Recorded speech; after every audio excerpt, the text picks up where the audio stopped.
Hackers have hit 3 Ontario hospitals with ransomware. Their computer systems have been knocked offline and it's creating major delays and problems.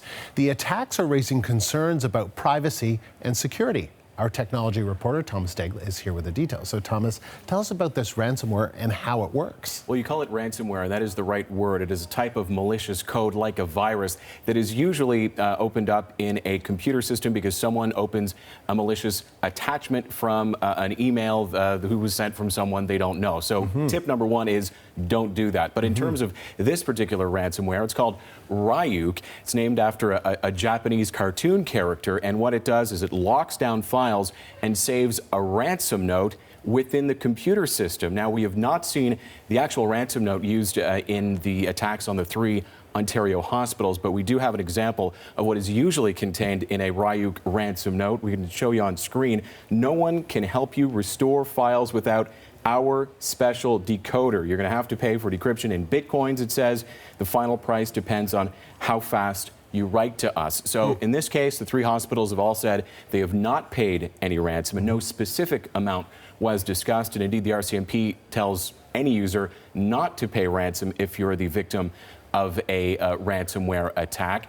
And the only solution in the case of RYUK is to clear your files, reconfigure them to what they were before the attack. But we spoke with a cybersecurity expert who told us that might not even work. Have a listen.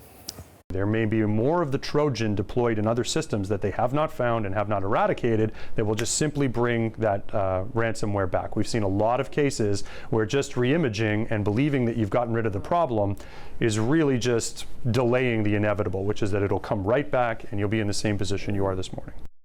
And so why are hospitals being targeted? Well, they're a bit different when you compare to other businesses because they rely on specialized software that is often tied to older versions of Windows that cannot easily be upgraded. So they can't simply upgrade to the latest version of Windows, which in many cases leaves them vulnerable to this sort of hack. You think back to 2017, there was the WannaCry global ransomware attack that affected many, many hospitals around the world. And in that case, many of those hospitals had old versions of Windows and were left vulnerable. It seems it's probably what happened here. Is there any indication of who is behind this?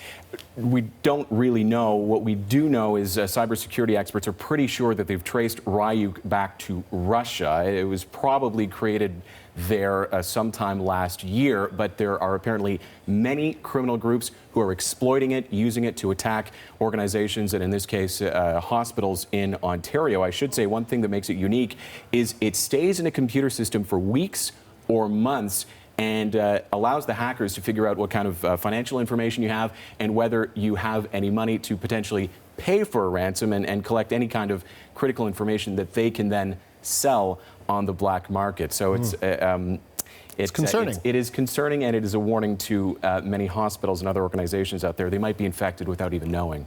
All right. Thomas, thank you. You're welcome.